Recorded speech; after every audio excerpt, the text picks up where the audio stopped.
Hello, everybody.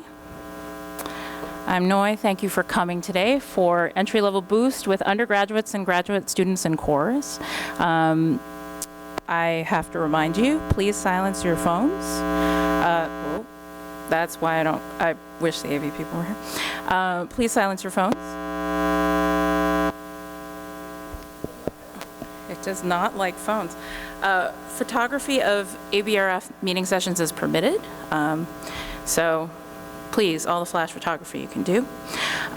Everything on social media can be shared, but I don't think that in this talk we're sharing anything that leads to publication, so we should be fine. We are going to, at some point, ask y'all questions, which may make some of you excited or nervous. We are hoping to have things be a little interactive after the speaky portion about our experiences. So I am going to start the presentation. So,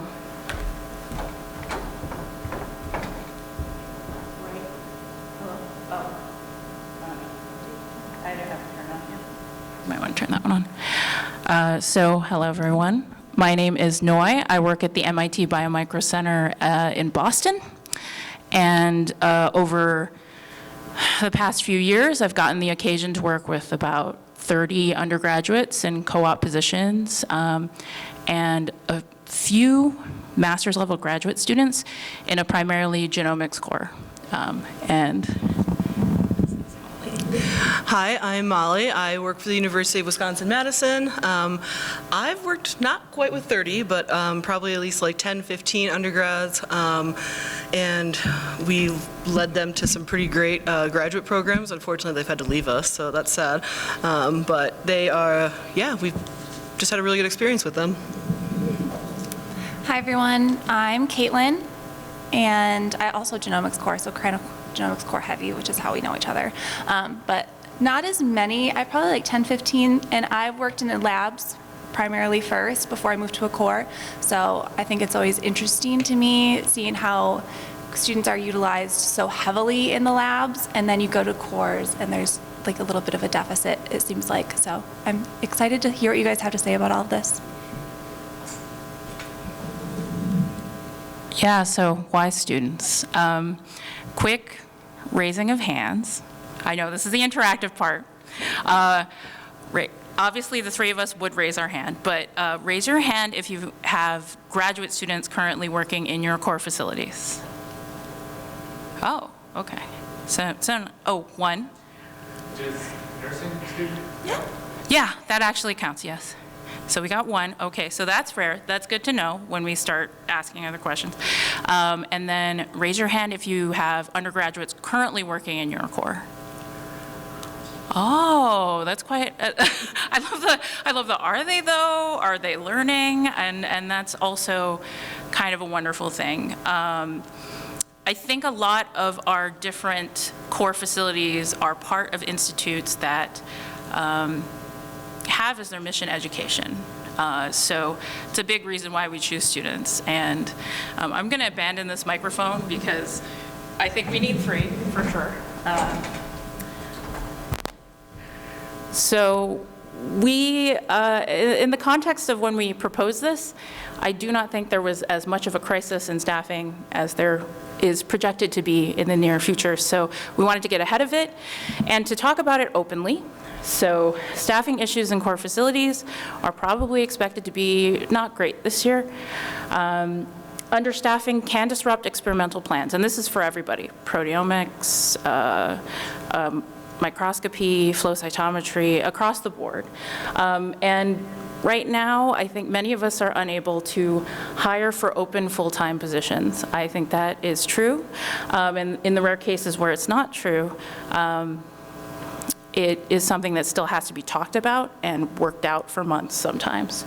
Recruiting and retaining highly skilled staff, such as yourself, is challenging. Would you say, Molly, that your core is currently overstaffed? No. Sorry. No, we're very understaffed. We haven't been able to hire for probably almost 2 years now. Ooh, so there are people in cores here who are still you know, in the middle of dealing with this issue. And Katelyn, would you say, no.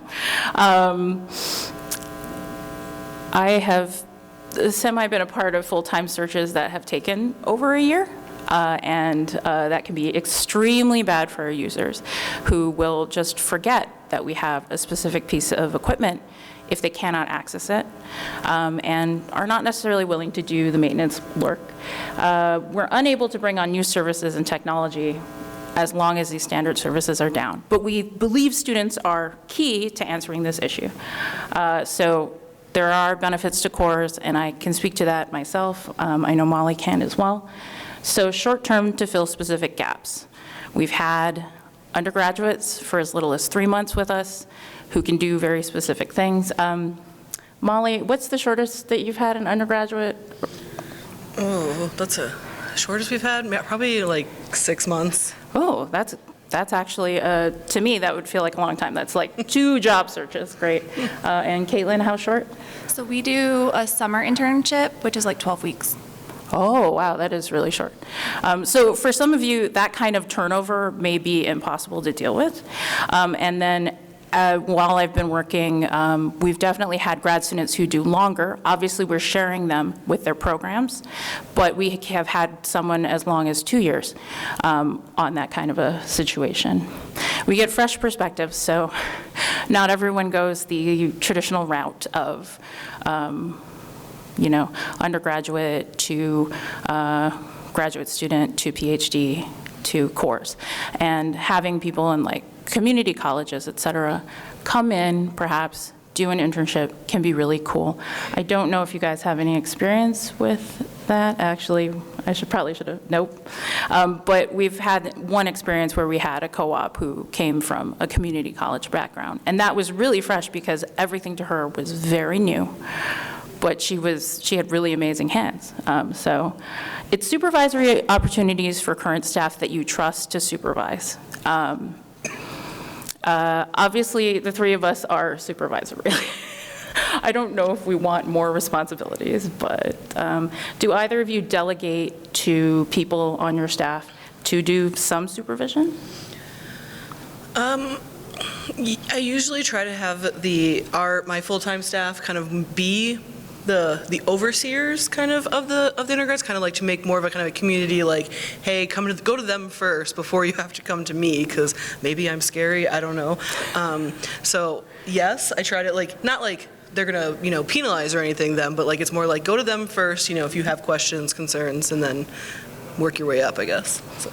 Yeah, some of our technical staff are looking into becoming grad students or medical students, and teaching is a necessity. If they lose that teaching muscle, it's not great, so I think of it as like an extra piece. Do you also, Katelyn? Yeah, so for our smaller internships, we'll typically pair like the student with someone who's doing like the hands-on work, so they can kind of watch and observe, and that's kind of their one person, because we don't train them on lots of things. We're going to pick one very specific thing for them to learn, and then I kind of will like observe as it goes, but I try not to be the primary person because I don't have the time for it. So it's good that they have someone who's like, they have full 24/7 access to. I know that for us in the past, we have decided against hiring more undergraduates or graduate students if we do not have someone who says, yeah, I want to step up, or yeah, I want to do training. People who are excited should have those opportunities. There are so many ways in which people can grow their career who are not just undergraduates, but also just people in course. We found that students are trustworthy and frequently are in alignment with institute policies. We have in the past hired primarily from MIT, obviously, but we've been mostly exploring a co-op program through Northeastern University. How would you say that you've sort of found, are there people in your institute who you? Well, we kind of just have like this like giant portal for student help, so I just pick from there. So nice, all internal. It's all internal, yeah. I mean, I would say 98% of the time it's good. So we're a little different. I'm from Van Andel, so we are a research institute, so we don't have undergrads. So we do have to kind of reach out to like the local colleges, and a lot of times we'll post on like our job site that we have like internships available, and then if we're getting no hits, then we start to kind of reach out to contacts that we have at like the local, like there's probably like 5 or 6 like colleges within the area of Grand Rapids where we're from that we'll start to kind of reach out to some of the professors to see if they have any like star students that they want to send our way. Do you pay your interns? We do, yes. To my knowledge, we have always paid our interns. Occasionally, the vice president of research or like different departments will sponsor undergraduates so that they have research opportunities or other things. But yeah, do you? Yeah, I mean, the funding typically comes from us. There might be a few like that come from somewhere, but mostly the funding is ours. Oh, nice. Thank you for your question. Oh, and people can ask us questions during this. I'm not asking y'all to hold until the end. So cost effective, also, I should mention that we are paying them slightly less than we would pay a research technician or people who are managers. Increased confidence through regular use of lab skills, hands-on experience with interesting projects, and in fact, we've had a few co-ops be listed in acknowledgements on papers, and I think the most exciting one was someone got like a phone call from the PI to be like, thank you so much for your hard labor. Are there any opportunities like that where you work?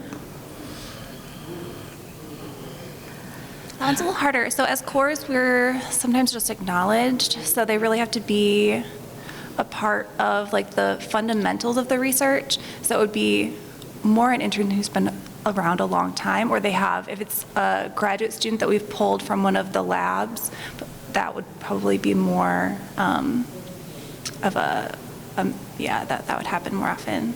It's rare, yeah. Yeah, I have heard from other cores, I think mass spec cores, where they have had people publish, but usually it's graduate students, not undergraduates. It's very cool. Practice technical professional communication, the emails, all the emails that they could take on for you. Grow mastery in a subject that they have familiarity with. Network more broadly with users of cores. I think particularly for graduate students, this could be very cool and lead to interesting collaborations. And at least in our core, we do have a lot of people who work with us while they're applying to grad school, med school, law school, or different professional programs. When we talk about like transitioning, you said you had students graduate, and it was a happy thing, but a sad thing. Yeah, and it kind of also ties into the grow mastery in a subject. We had an undergrad, she started as a freshman, and then she stayed for 2 years after. She's probably the most amazing human being, and she would blush immediately if I said that, but she was our high molecular weight DNA extraction expert. She could extract DNA out of anything, and we lost her and we weren't able to hire after her, so we might be struggling a little bit, but I mean, has that experience now to take with her, and she's also, I mean, I'll give her a little brag. She's at George Washington University doing like forensic molecular biology, so totally cool right now, but yeah, so she graduated and there may have been tears. From me. Both your budget and Yes. It is weird to have like extra money, but not a person to actually provide work. Like it's, so we're hoping that us talking about this will, oh, did someone raise a hand? Could I just offer? Yeah, please do. There is a microphone there, so you can be recorded. That would really help. Otherwise, I would repeat everything you say into this microphone. Hi, my name is James. I don't. Oh, you have to turn it on, so sorry. We left them off as a default, but yeah. Hi, my name's James. I'm from the Arizona Genetics Court, University of Arizona. I've been the student coordinator for our lab in the past, not currently.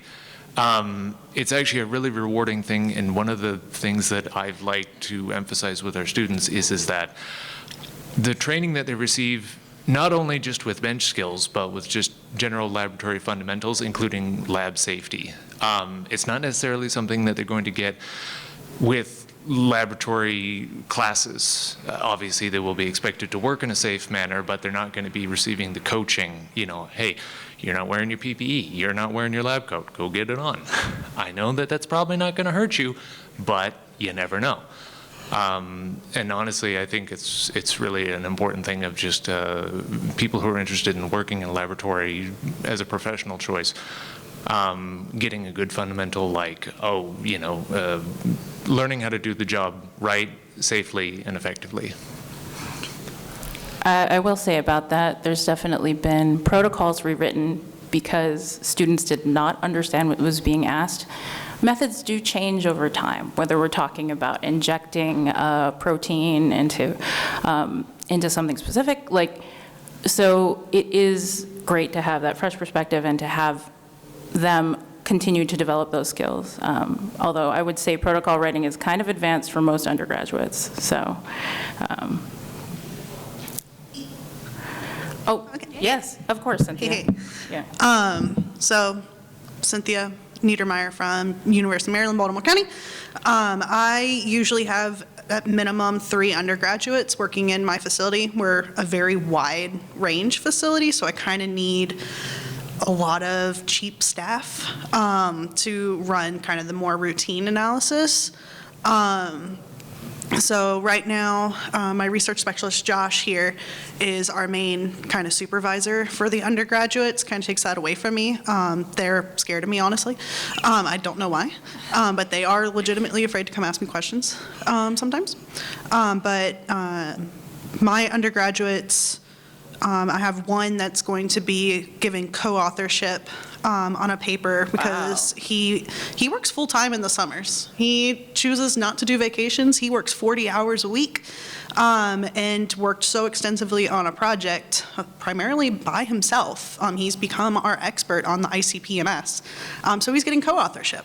And I've had them work on making those protocols for some of the more basic instruments that they have experience with. I have them write the reports that go out to our customers, do a lot of the administrative tasks of inventory. That way they can put it on their resume. And I like to tell them, make sure you're putting every single thing you are doing in this lab on your resume, because those skills translate into almost every position you could possibly go into. You need to know administrative things. But, I mean, and undergrads, they just keep the energy alive because they're so curious. They just want to know everything. And so if you're doing the same thing over and over and over again, it gets boring. But you bring in a new undergrad and they just make the lab alive again. They bring this energy and new ideas, and it's delightful. So yeah, that's my little take. Yeah, I think, although I'm going to go over a more exhaustive list, obviously, I think originally the co-op and internship and undergraduate research stuff started primarily because there was an assay that took like 4 or 5 hours, and once you did it, you knew it, and it was easy to teach. So if you're thinking about things like that in the sciences, that could be really great opportunities. So students are very capable. They're capable.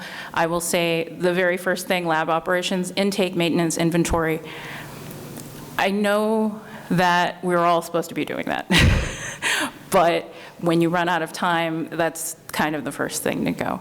Is this something you would trust an undergraduate with, Katelyn?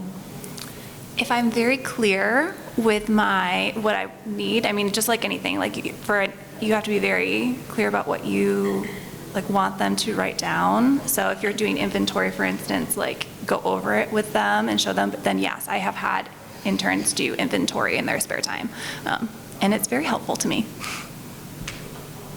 Yeah, there is a medical school core at Harvard who they have students even sell reagents to users. So this could be anything simple from a salt solution or just basic stuff. And then user support and training. This is kind of advanced for an undergraduate, but a graduate student I would trust to give training, to give real, to listen at least, if not give real advice. So assistance and information. Do either of you have your co-ops or interns answer phones or any of that? Anything? We don't even answer our phones, so. Okay, ChatGPT for some of us. Data collection and analysis. Yes, there are a lot of routine analyses. Yes, we can create Excel worksheets. We can teach these students how to do it. So they do monitoring, calculations, and assessments. So watch the robot, kids. Make sure the robot doesn't stop. Would you say there's anything more complicated than that within that category? Not within that category. I can't think of any. No, yeah. And development. So this, I always want a graduate student for, but it really depends on your project, right? So testing new equipment, piloting new methods. We had a very fancy machine that came in, and the only person who had time for an assay was one of our undergraduates, and it worked perfectly the first time. So sometimes you can take a risk if you don't have time with anyone else. But primarily, we would want people to be trained fully if they were working on a pilot for somebody else, for sure.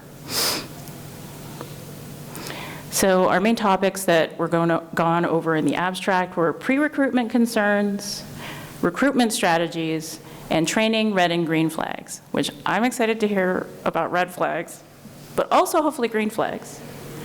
So pre-recruitment concerns, oh boy.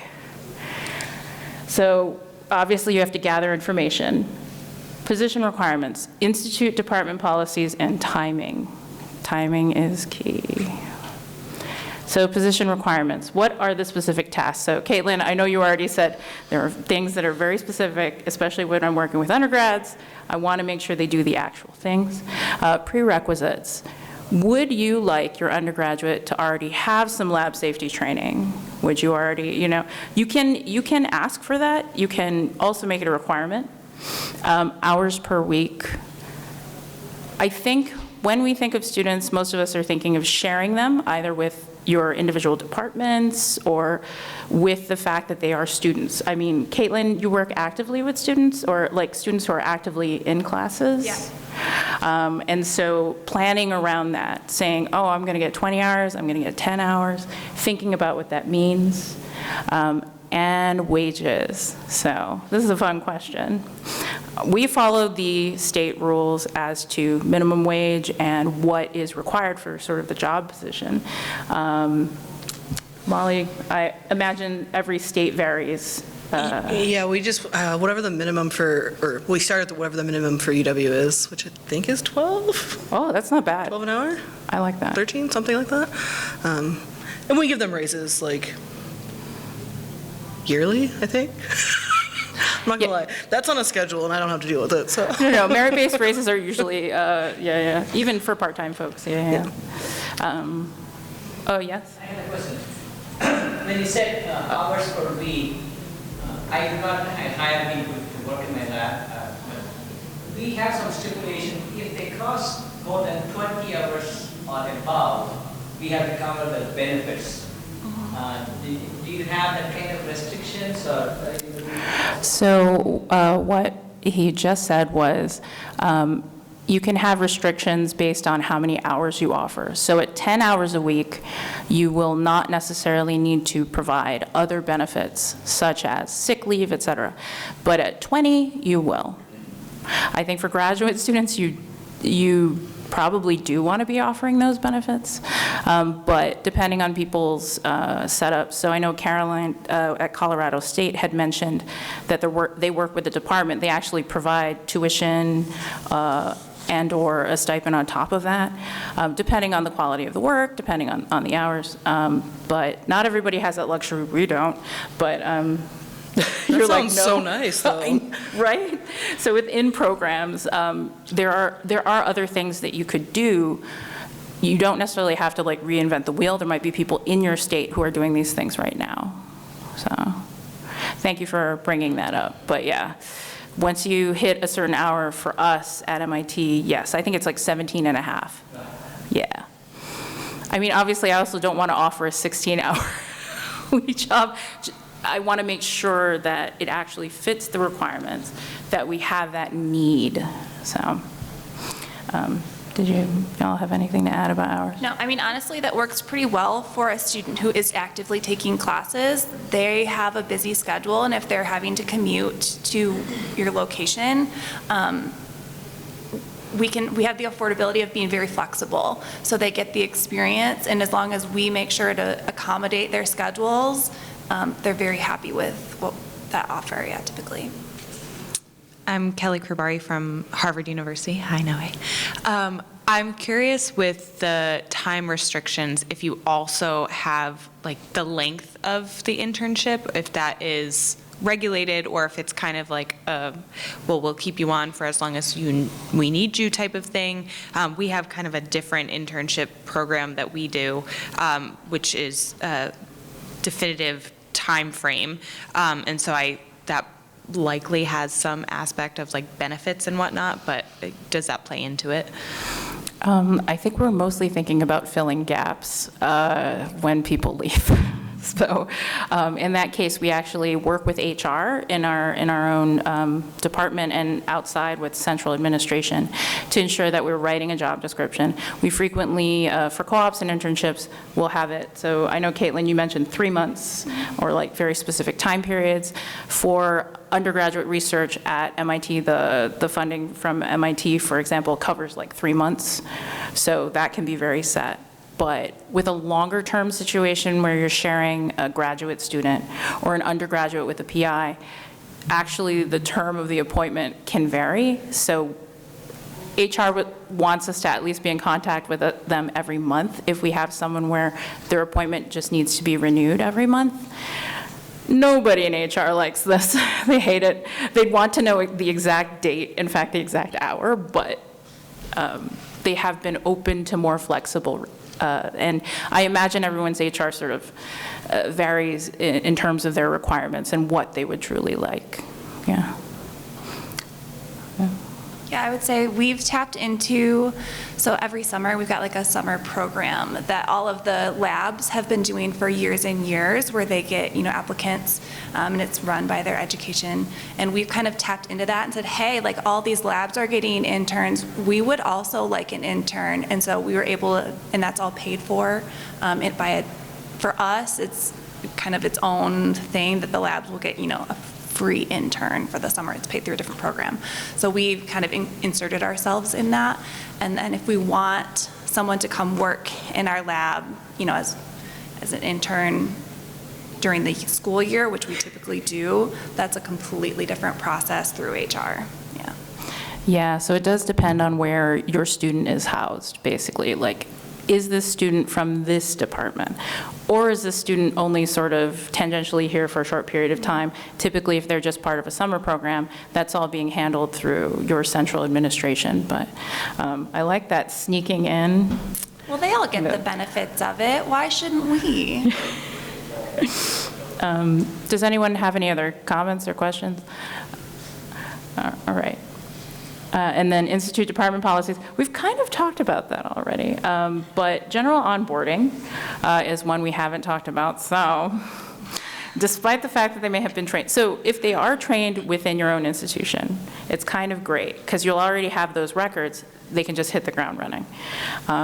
We have had variability with our undergraduates where onboarding feels like it took a month, and that's very frustrating. But in general, planning to, looking at what that will look like and whether it'll be reasonable for what you're going to ask them to do immediately is not a bad idea at all. Would you say your onboarding takes a while, Molly? Honestly, it goes a lot faster than I'm usually the one who's like, oh, it's going to take like a few weeks, and then all of a sudden they're like, well, we're done, and I'm like, oh, I'm not ready yet. So I'll be honest, I'm I think on the other side of that. So. I feel like, Katelyn, you probably have a very strict process you follow. Yeah, I mean, I would say the students are always really motivated. So like they come in and they want to do all of their, if you've got like little online like things for them to do, and they, you've got like your checklists, they want to come in and they want to like get started right away. And sometimes that's a fantastic thing if they have the experience. If they're starting from like square one, like you've got to like slow them down. You're like, hey, this is why we wear PPE, and these are, let's like actually think through, some of the things in those safety training videos. But yeah, it's pretty established. Yeah, it does feel like when we get students from our own institution, I'm a lot less worried about doing those checks. Trust but verify. But you're right, you're right. And then for some of you who work in locked spaces because you do animal work or very specific work, the access requirements may take some time to get. And I do mention them now because we also have our own access requirements issues. Molly, do you have locked doors? That's hard. We do have locked doors, but honestly, we just ask and you can pretty much get in, so. We play a fun game with our security where we'll tag on our little passes on the little things to let us in the doors, and half the time they don't work, and then the security will have to come find us. So that's a really good way for our interns to figure out if their passes work. And then, yeah, but yeah. Our co-ops right now have access to the actual work building, but our center policy is to never have an undergraduate work unsupervised. I have not asked why we have this policy. I just accept that it is a good one, which means they have access to the building, but not the actual room inside, so they are not allowed to just have free reign. Graduate students, though, oh, we trust them. We trust them. So.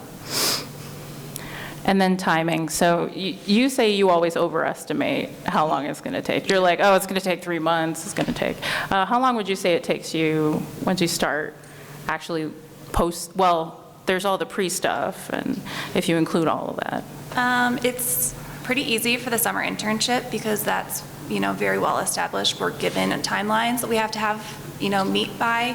We struggle sometimes with the open-endedness of choosing a student to just work in our lab throughout the year, unless we have someone in mind already. If we just put the post up and we're just waiting for stuff to come in, we're kind of like, when do you stop taking and when do you just make your choice? We struggle with that.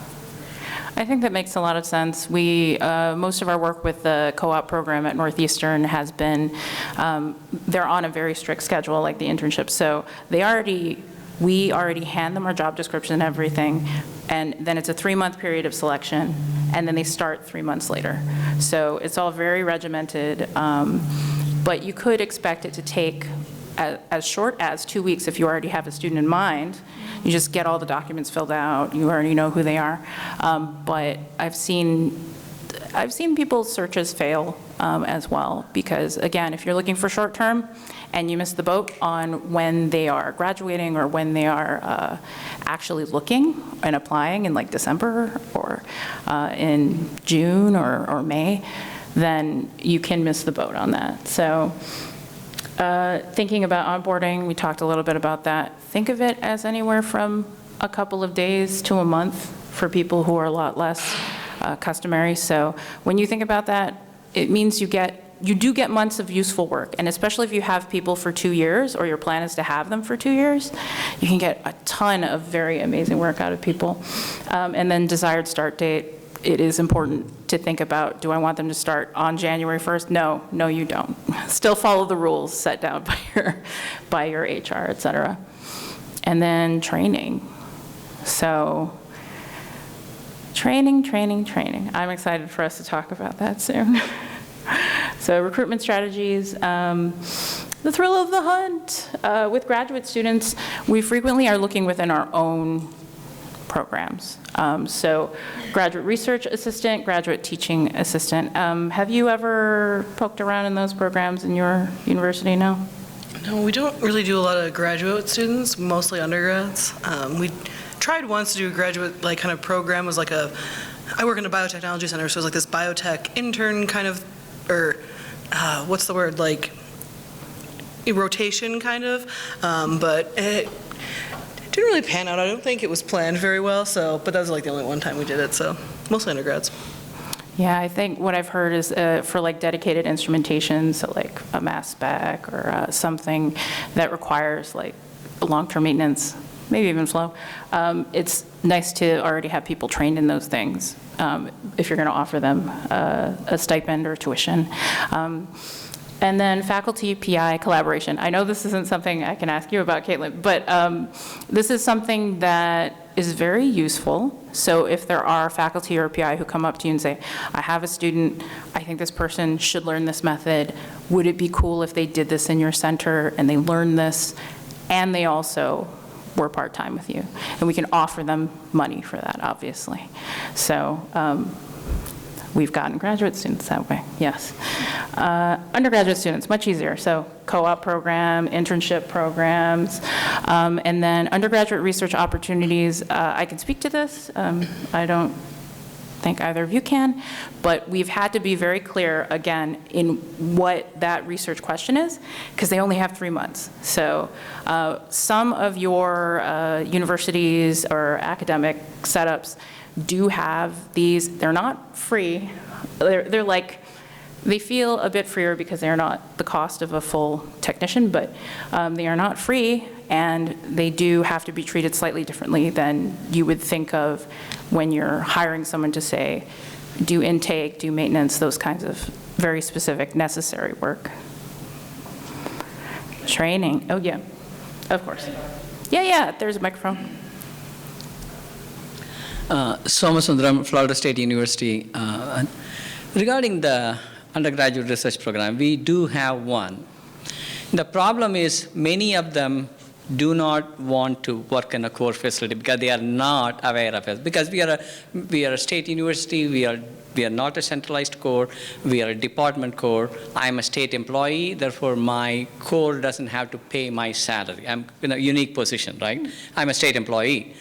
The problem is that there are a lot of them who want to do the UROP program, but they are not aware. What I try to solve is, because they are not aware of it, and as you said, 3 months, you don't have to pay them anything, the university takes care of it. But what we have started doing is it may be available to you, and FSU Career Center has what is called a shadow program, right? The students come during the spring break in spring semester, during the summer break and fall break and winter break.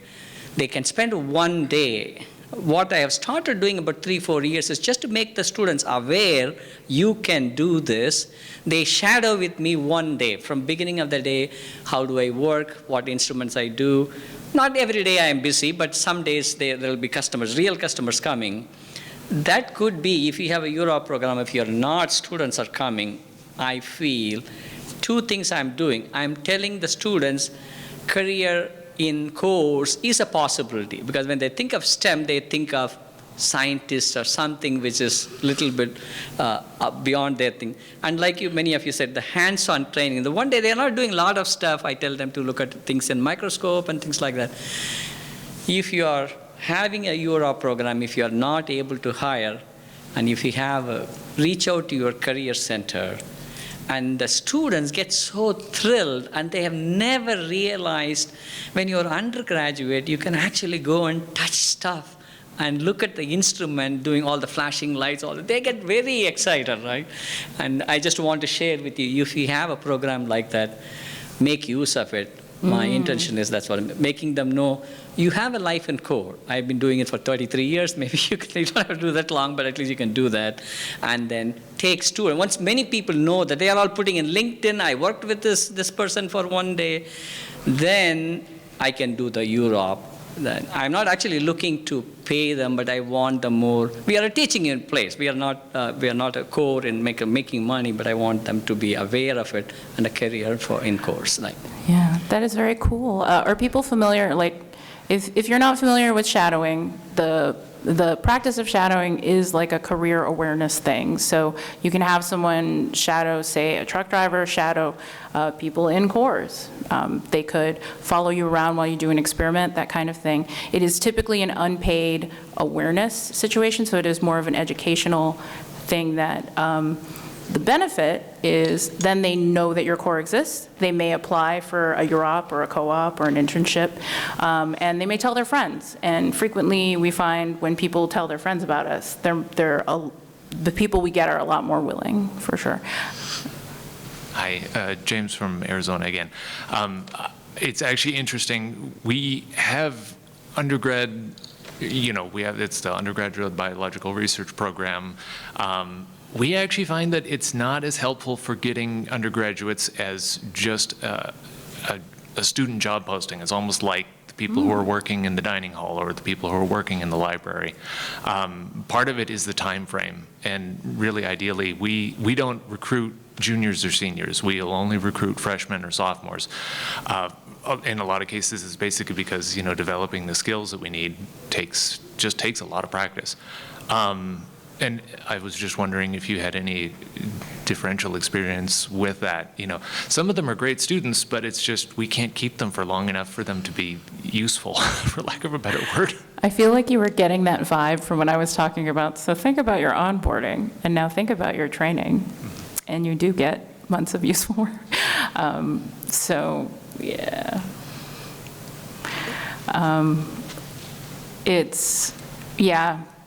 It really depends on what you set things up for. I do know a corps who, especially the corps who has someone receive users and answer telephone calls, that is a lot easier to train for, and you get useful work right away. But we're thinking about lab bench work, a year, 6 months, 4 years, maybe even longer, depending on what people's calendars are like, what their actual desired graduation date is.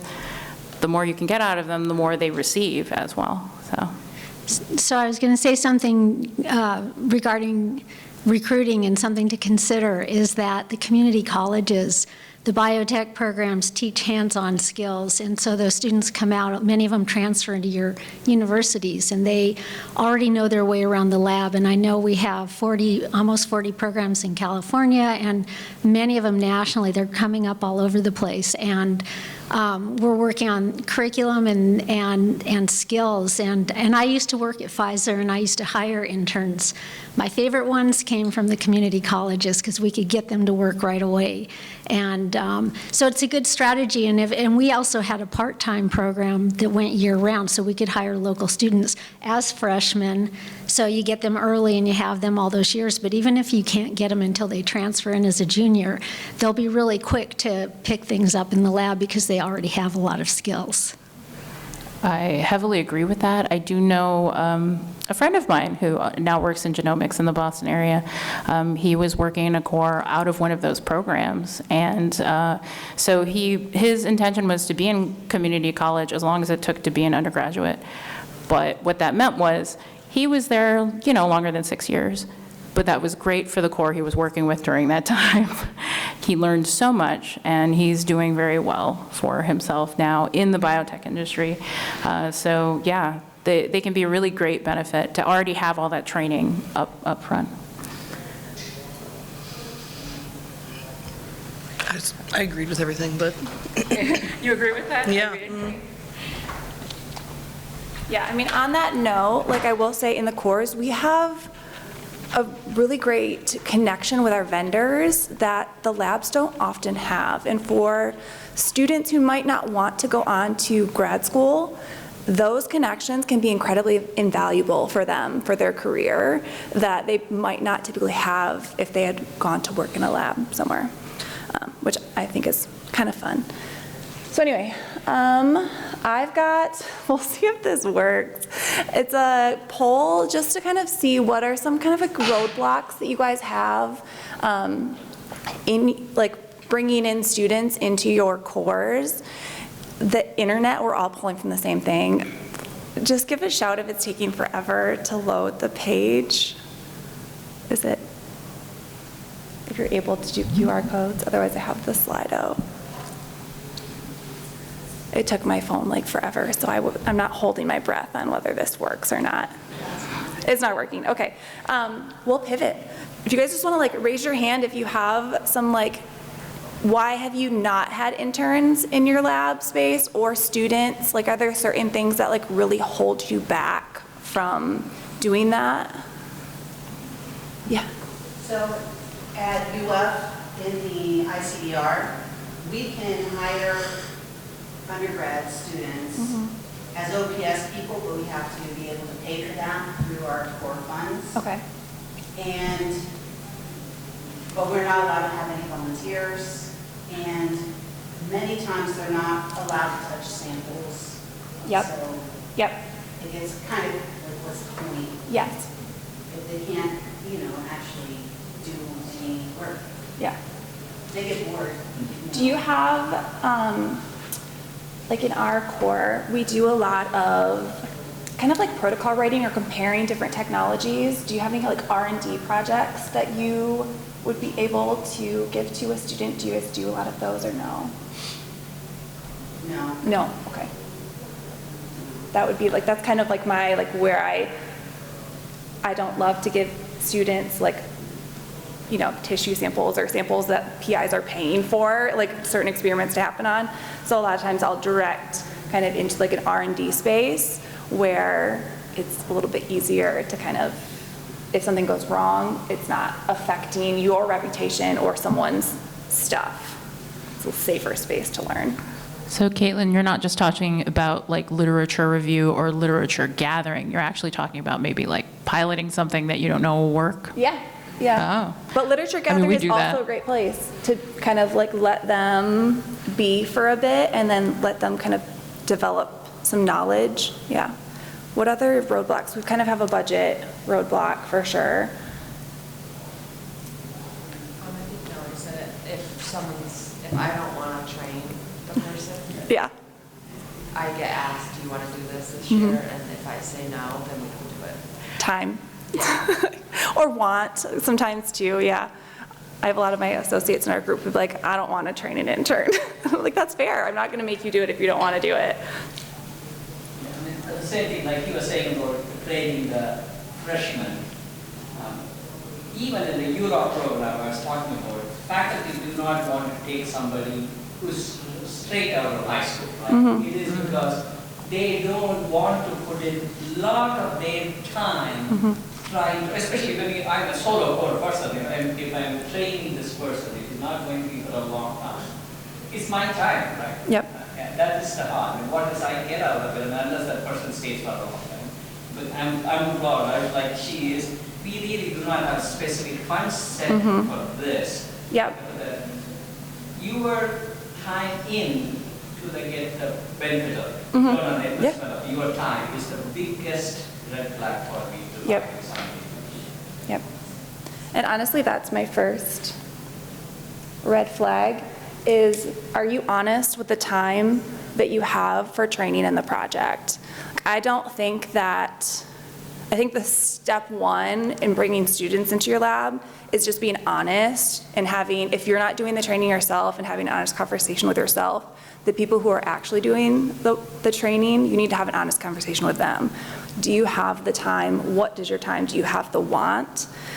And it's okay if it's low. So say you don't have a ton of time, that's okay, but plan your project accordingly for that student.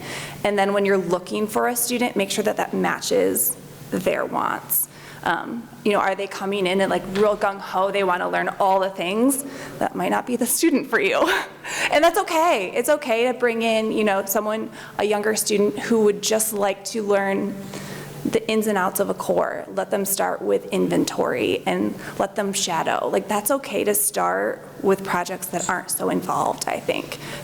A lot of times I feel like I have to have these really elaborate projects for a student when they come into the lab. And having a simpler project that's not as detrimental is perfectly fine for a starting spot. Let's see. Oh, I did have an interview red flag. I'm sure you guys have some too, which is I'm curious to see what everyone else says. But my biggest interview red flag is when you've kind of chosen your people and you're going through and you're asking them about their research. If they have research experience, it's always great. But if they can't describe the research to you, or if you ask them about the techniques that they've done, and they can't answer your questions about those, just simple basic questions, that's probably a red flag for me. Another big red flag in the interview process is if they pretend to know everything. I don't want to bring in a student who's not going to be honest with me when they don't understand something. And I make it perfectly clear that it's okay. I absolutely want to know when they don't know. And I want them to be curious to ask questions. So that's probably a green flag for me, is when during the interview process, they're asking me lots of questions and they want to know what I do.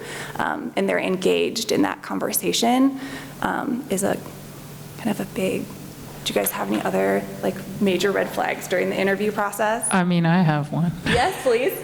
I mean, we had to do Zoom interviews for a while back during the pandemic, and we did get people who were doing basically like protocol literature reviews.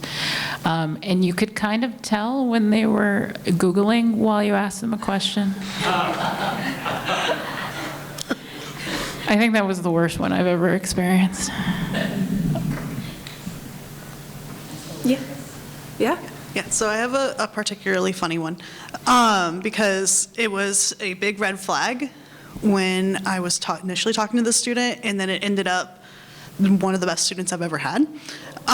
So I had an honors chemistry 101 course, came through the lab, and I was just like, yeah, I'm looking for some undergraduates. I really want like someone like pretty new, just started here at UMBC, and I had one person in that group that was just like, absolutely, I'm really interested. I want to know how to use some of this equipment.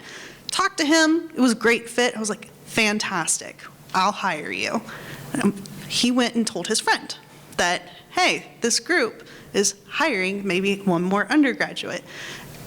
So apparently that fellow was interested, just waltzed into my lab one day, didn't email, nothing. He's just like, I hear that you're hiring. Can I join? And I was just like, what's your name, bud? I don't even know your name. You don't know my name. You didn't tell me you were coming. And we ended up having this really awkward conversation because I was on my way out the door. I had somewhere else to be, and he caught me on the way out. And I was just like, oh, he didn't know to send an email and have any information for me. He just kind of walked in like he owned the place. I don't know, but he's friends with the other one the other student that I'm hiring. So I guess I'll bring him on and see what happens. Yes. And so he's also very, very quiet at the same time. So I couldn't hear a word that this kid was telling me the entire time I was interviewing him, like impromptu in the middle of the loudest part of my lab where I can't even hear myself think. So I was just like, okay, I don't know if it's going to work. And then right before they were going to start, we had a catastrophic flood in the building, and my entire facility was destroyed. We had to have renovations all over the place, like over $1 million worth of equipment and furniture, and all was destroyed. And this was when these kids were going to start. And I was like, this is not starting off very well. This is not what they signed up for, because all they did for their first 3 months was move equipment around, take out trash, all the moldy furniture and all that. That was their first 3 months. But this is the student, the quiet one, just waltzed right in thinking like he's just immediately going to have a job. He's the one that's going to have a co-authorship soon. He's an expert on one of our pieces of equipment. He helps to train other graduate students, undergrads, on how to use the piece of equipment. He helps to maintain it. Ended up being a fantastic student. Just really bad first impression. But I wanted to give him a chance and was willing to cut him after a semester if it didn't work out. But I'll give anyone an opportunity. And it just turns out he was 17 years old. He just had no idea how to function. And he ended up being fantastic. I do think you have to keep in mind age, and this may be a person's first job or like second job. So I do think your red flag makes sense, though. I just wanted to go back to the training question. You know, one of the advantages of us keeping students on for longer periods of time is that the students are actually a really good, not necessarily for every single question, but in a lot of cases, you know, our senior students are the ones who are explaining things and teaching things to our new students. They know the process, they know exactly how to use the LIMS software, you know, and it's a good, you know, don't go and ask one of the staff members if you can ask a student. It's like, hey, how do I do this? And obviously they have to know the ropes, and there's a certain amount of staff who are monitoring, you know, the training, just making sure that everything's getting taught correctly.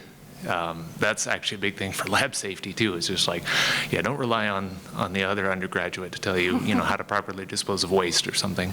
But one of the things for red flags, we've actually found that in some cases, the real striver I guess you'd kind of call them the gunner students, don't always fit very well with us. And the reason I think is that it's a very sort of like, yeah, you're not necessarily going to be doing, sorry if you don't mind. Yeah, please. Like lefty-loosey, righty-tighty. Yep. Don't want to crank it up too high. Oh, that's as high as it goes. Oh, this is not made for you. Pull it out.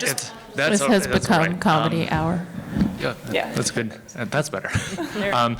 I was going to say, in a lot of cases, we're a production facility. We do mouse genotyping for the transgenic core. We do a lot of essentially the same things over and over again. Yeah. The students who are the higher, the 90th percentile, they get bored. Yeah. And they're just kind of not interested in it, and their work starts to slack. That's obviously not something that you want to say, oh, you're too good, we're not going to hire you.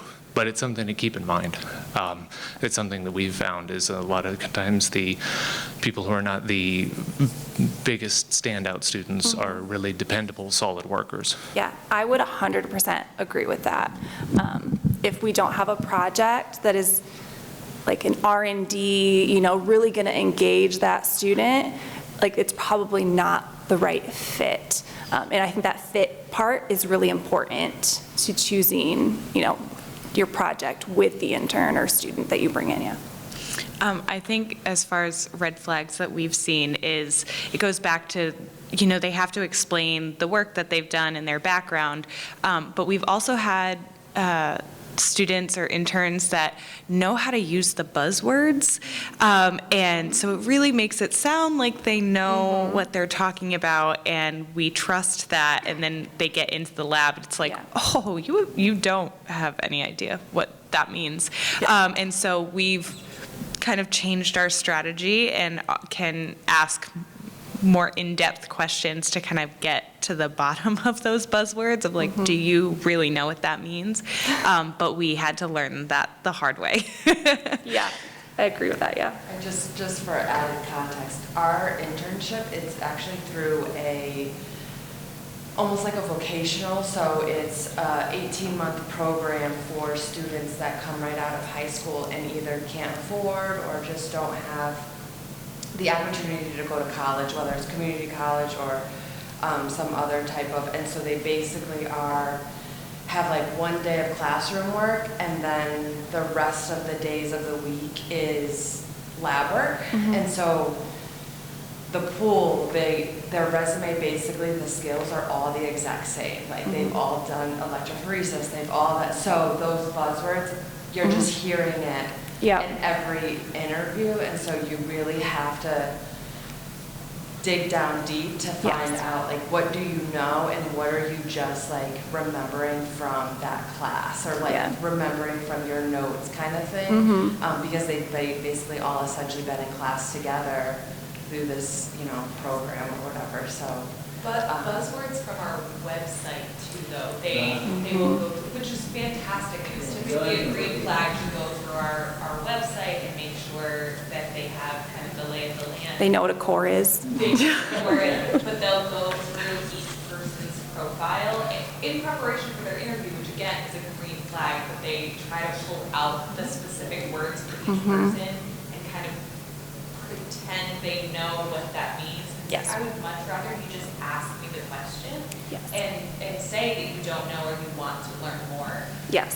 But that doesn't always happen, and it's because they're trying to Yeah, my favorite interviews are the ones where they ask questions, because then it shows their interest, but it also shows their willingness to learn, and that they, aren't afraid of telling you that they don't know something, which I think is huge when you bring in someone. All right, training. So I'm a type A personality, if you probably didn't guess already. So I have, like protocols written for when students come into the lab where they've got to do, certain safety trainings, and they've got to watch this video, and I want them to read this paper, and then we're going to talk about that paper. And then, for their pipetting skills, like how do I test their pipetting skills? And honestly, I found that to be really, really helpful, because it gives me a framework to judge their abilities a little bit, like I can see the results. And I can see right in front of me, yes, they passed this test, no, they need to go back and redo it. So I found that that's incredibly helpful. I've found a red flag of the head nod, you know, yes, yes, yes, but they're not actually asking questions while you're training them. And so then when they go back to do it themselves, I'm like, oh, yeah, you didn't get it. So yeah, that one's, and not enough feedback. So that one's on me when I'm training. If I'm not setting up meetings with them regularly, or whoever is training them is not setting up regular check-in meetings and establishing that like relationship, like things are likely to go downhill faster than if I had like regular check-ins and giving them feedback in a kind but constructive way, saying, hey, this was great, we need to work here. And that's a lot of work. It's a ton of work to monitor that on your students, but that's the only way to successfully train them, I think. Yeah. Do you guys have any other training red flags that you've experienced? Yeah. Just not taking notes, kind of with the nodding yes, that they're watching you, but they're not writing anything down. And Yeah. it's kind of like, there's no way you're going to remember this when you go back to do it on your own. So I've had to say, like, take out your notebook and you need to take notes right now. What about you guys? Do you guys have any other? Yeah. One big one for me is our general way of training is for an actual process and not just learning skills. We will typically have them shadow someone, then do it while being watched, and then we let them do it alone. And this is true for graduate students and undergraduates. So if I tell someone to read a protocol and then they don't do it, it's very obvious to me, and that's my biggest red flag. I'm like, you didn't read it because you don't know what I'm supposed to be doing next. And most protocols have like an overview even, so I'm just like, what are we doing? So that's my biggest red flag. It's just, if I tell them to read something and it's clear they didn't do it, we're going to be having a meeting. Yeah. Impromptu.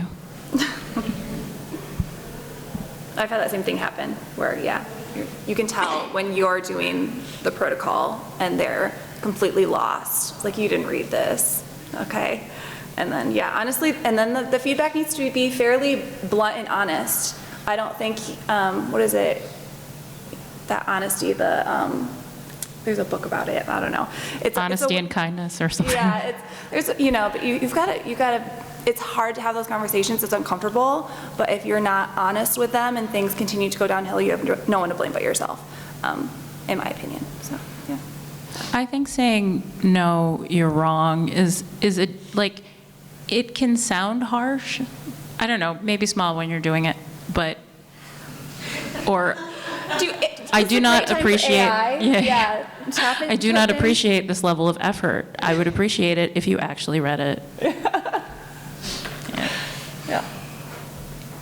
Do you guys have any advice on giving criticism to a student? Because it is different. They're a student, you know, they're young. You certainly don't want to be, push them out of science. It's a sensitive place. You want to encourage them, but also you need them to do well. Positive feedback I frequently give publicly in front of other people. That's good. Negative feedback, I do not do that. It is a one-on-one situation where I hope they feel comfortable giving me, actual information about why they behaved a certain way or why they didn't do something, so. I've often told them when I've made mistakes in the past of like, oh, I used to take notes like that and I found that I was often very confused, so I tried to do this as a way of like kind of redirecting the wrong behavior by providing context of like, I've made this mistake, don't do what I did. Yes. Or just giving different examples like that, while also, as Noe said, giving positive, like, oh, this is really great. Like, I wish I had that thought when I was your age learning this skill. Yeah. And I found that to be helpful. I agree with that 100%. I think that if you can normalize saying, oh, I've made this mistake, then it normalizes them admitting mistakes when they're made. Like, because quite honestly, I don't care if an intern, I care if an intern makes a mistake, but I need to know that that mistake happened, especially if it's at all related to a piece of equipment or, you know, hopefully not a labs project. But if it does affect a labs project, like, I really need to know that. So, you know, having that like honest back and forth, I think is like vital to having students in your lab. Oh, yeah. I have a question regarding your interviews. I mean, as core facility people, many times we do things more or less on a daily basis, repeated. When the students are coming, they're going to think that they're going to learn new things every day, new stuff every day, right? Yeah. Do you ask part of your interview, are you okay with doing something repeatedly and reproducibly? And then do you see that, oh, I'm not looking to do that, it's maybe boring, right? Yeah. Do you ask that specific person to read out the people about who are, because research work is hard. Yep. Reproducibility is the most important. So we typically have a project in mind, and we'll tell the student, you know, here's what we have in mind for you, and then they can, you know, kind of see that. And we are competing a lot of times with the PIs in the labs who have like a, you know, they're researching Parkinson's disease or a cancer, you know, something that might sound a little bit more exciting.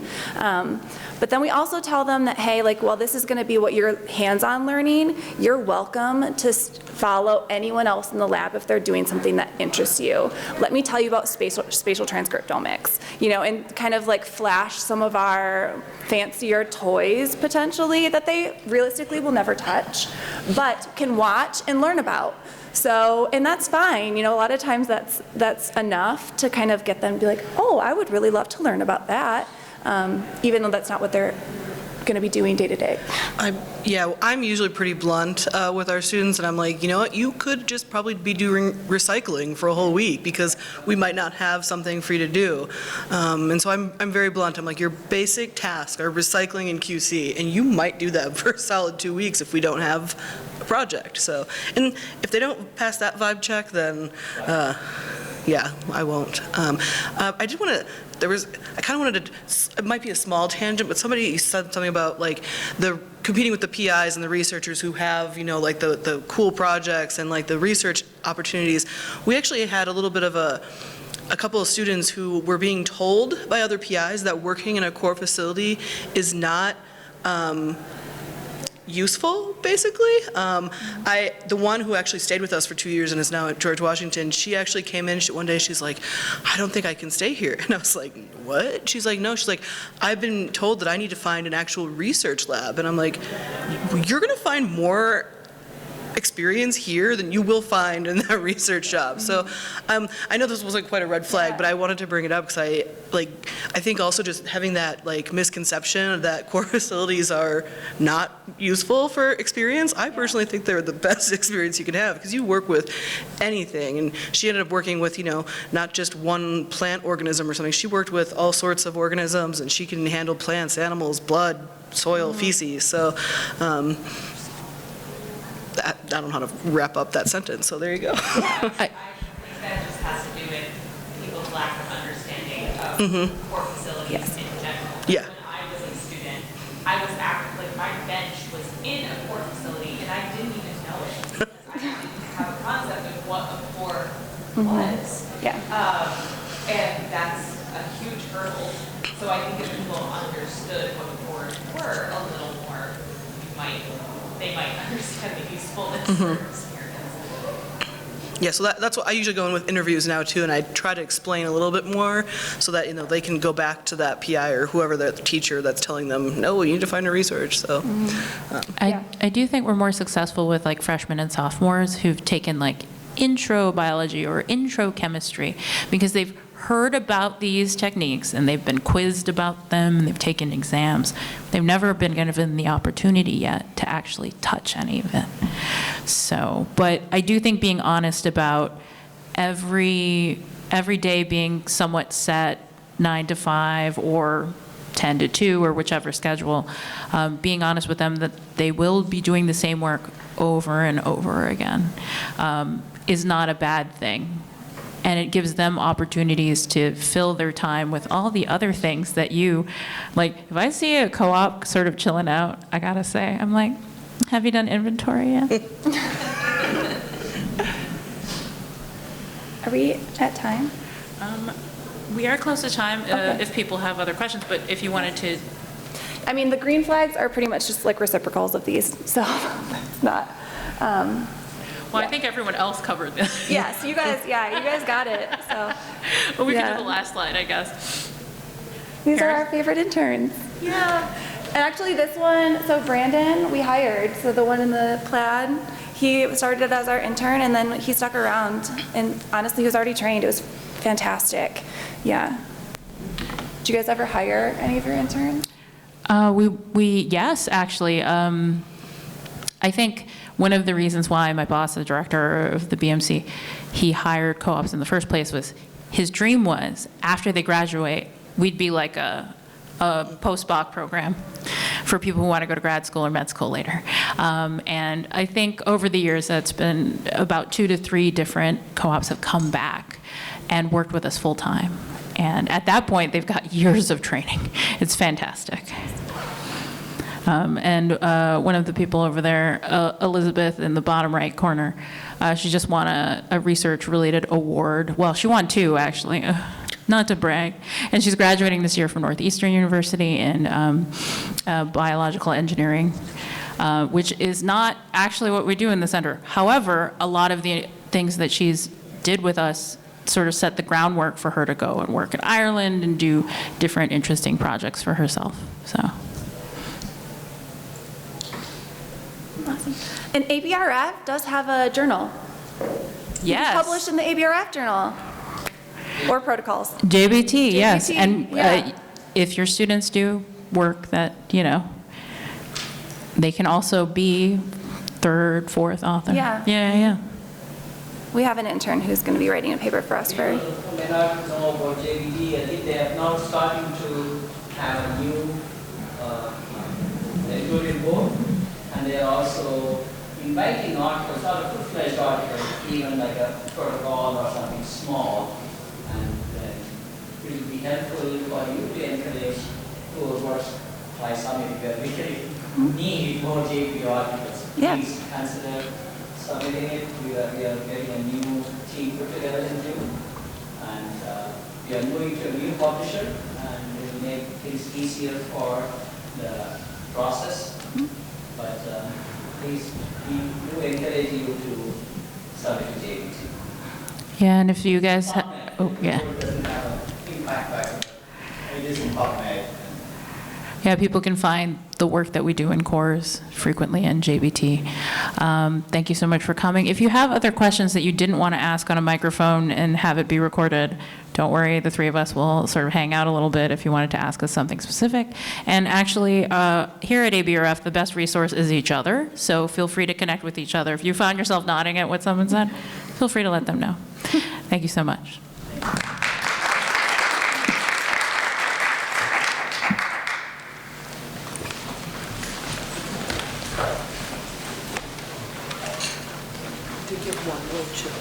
Oh, it's freezing. I'm shivering.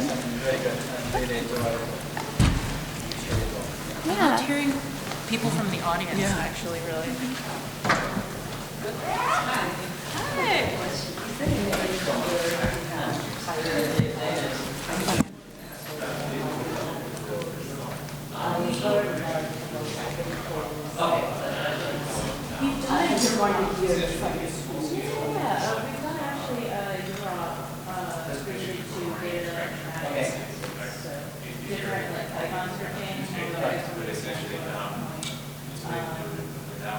I will say if the project is like well designed, so I don't think having a design scope is a good idea, but like having a scope, I'm definitely Yes, you do, yeah. having to work with the. Oh, yeah, I talked yesterday, I have a talk tomorrow, so, yeah. Wednesday I'm off, but I get my award. What award are you getting? The Research Group Committee Member of the Year award. Congratulations. Thanks. I'm really jazzed about it. So, yeah. I don't know, I'll get it Wednesday during the members meeting, so. Or glass, something that you can put on your shelf. It'll be beautiful. I'm pretty excited. I think it's, yes, thank you. That would be great. That would be great. See you.